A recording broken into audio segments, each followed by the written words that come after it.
ये वीडियो उन लोगों के लिए है जो कि बीपीएससी एग्जामिनेशन को पहली बार अटेम्प्ट करेंगे।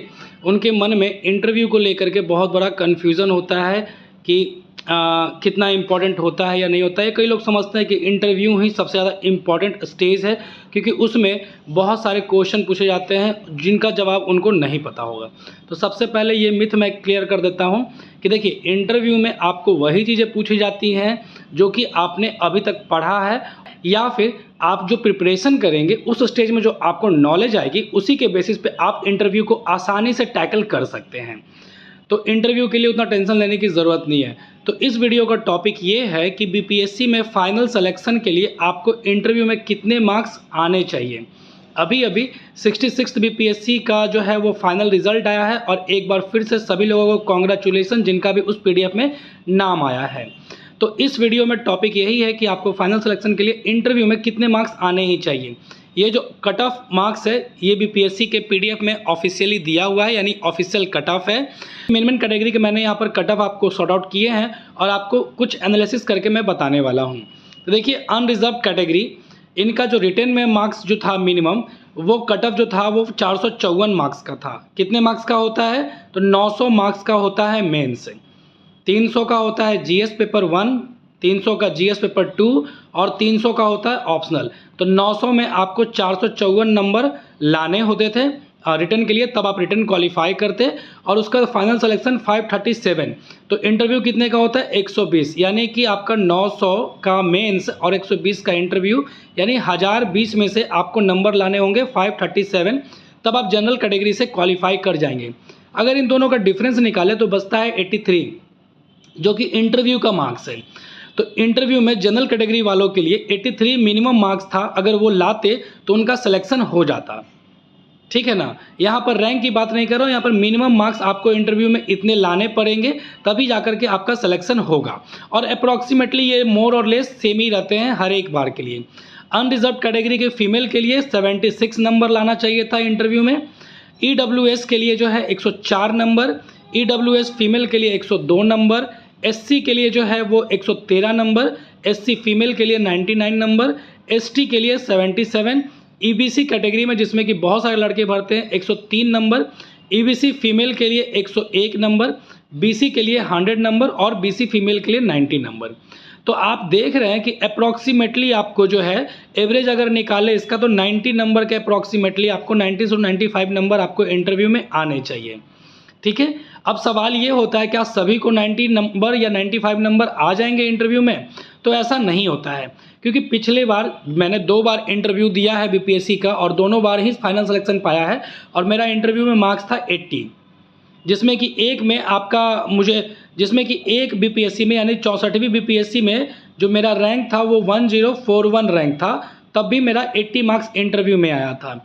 और 65th बीपीएससी में मेरा रैंक जो था वो 30 आया था, और उसमें भी इंटरव्यू में मार्क्स मुझे जो है 80 आए थे, है ना। तो इंटरव्यू में मेरा कांस्टेंट मार्क्स था, फिर भी रैंक में वेरिएशन। तो ये किस कारण से हुआ? ये मेंस के कारण से हुआ।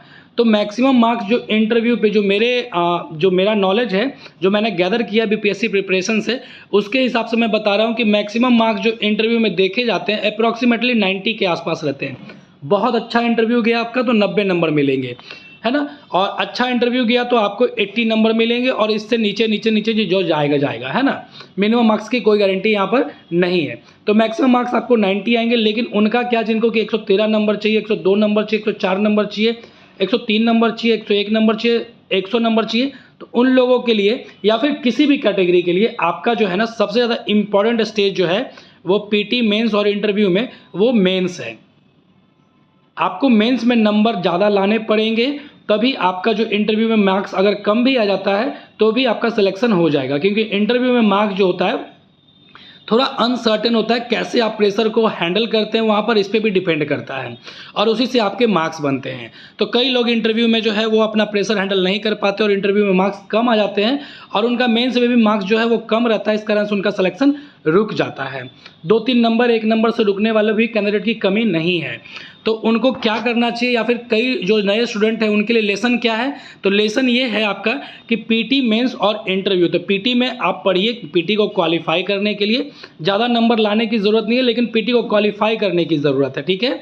उसके बाद मेंस में आपको मैक्सिमम मार्क्स गैदर करने चाहिए, जितना आप कर सकते हैं उतने ज़्यादा आप मार्क्स गैदर कीजिए, उसी से आपके रैंक डिसाइड होंगे। और इंटरव्यू में आप काम रहिएगा, और जितना भी आपने नॉलेज गैदर किया है प्रिपरेशन स्टेज से, उससे आपके इंटरव्यू में डिसेंट मार्क्स आ जाएंगे, और दोनों को मिलाकर के आपका फाइनल कट ऑफ क्रॉस हो जाएगा और आपका पीडीएफ में रिजल्ट आ जाएगा, ठीक है। तो लेसन आपका यही रहा कि मेंस में आप ज़्यादा से ज़्यादा समय दीजिएगा, और मेंस की प्रिपरेशन ज़्यादा से ज़्यादा अच्छे तरीके से कीजिएगा, क्योंकि मेंस की प्रिपरेशन ही सबसे ज़्यादा मायने रखती है, ठीक है। इसमें आपका मायने रखता है आंसर राइटिंग, दूसरा है कंटेंट बिल्डिंग, और तीसरा है कॉन्सेप्ट। इसको उल्टे तरीके से, पहले आपको कॉन्सेप्ट क्लियर करना पड़ेगा मेंस के लिए, तभी आप मल्टी डायमेंशनल बहुआयामी उत्तर लिख पाएंगे। कंटेंट बिल्डिंग करेंगे तो आपका मार्क्स फेच होगा, और आंसर राइटिंग प्रैक्टिस करेंगे तो उसको आप प्रेजेंटेशन करेंगे। ये तीनों चीज़ मिलाकर के आपके मेंस में मैक्सिमम से मैक्सिमम मार्क्स लाने में आपकी मदद करेंगे, और फिर आपका इंटरव्यू में एवरेज मार्क्स भी रहेगा तो आपका सिलेक्शन हो जाएगा, ठीक है। तो यही कुछ एनालिसिस थे कि आपको इंटरव्यू में अप्रॉक्सीमेटली 90 नंबर लाने होते हैं सिलेक्शन के लिए, फाइनल सिलेक्शन करने के लिए, जो कि आसान नहीं है, क्योंकि मैक्सिमम मार्क्स भी अप्रॉक्सीमेटली 90 होते हैं। तो लेसन आपके लिए यही है कि मेंस के नंबर ज़्यादा मायने रखते हैं, तो फोकस ऑन मेंस प्रिपरेशन। तो अभी 67 बीपीएससी की पीटी की परीक्षा नहीं हुई है, जो कि बहुत ही जल्दी होने वाली है ना, कैलेंडर के अनुसार, और अगस्त माह में हो जाएगी लास्ट तक। तो आपको पीटी के बाद मेंस में लग जाना और बहुत ही अच्छे तरीके से प्रिपरेशन करना है, और मैं भी आपकी मदद कर दूंगा जैसे भी मुझे समय मिलेगा, जितना मुझे समय मिलेगा, जितना मैं कर सकूंगा उस हिसाब से मैं आपकी मेंस में भी बहुत ज़्यादा हेल्प कर दूंगा, ठीक है। तो आप जो है जो भी पढ़िएगा उसमें आप कॉन्सेप्ट पे ध्यान रखिएगा, कॉन्सेप्ट आपका क्लियर होना चाहिए, कंटेंट बिल्डिंग पे ध्यान रखना है, और बाद में जो है आंसर राइटिंग पे प्रैक्टिस करनी है। धन्यवाद, इतना ही था इस वीडियो में।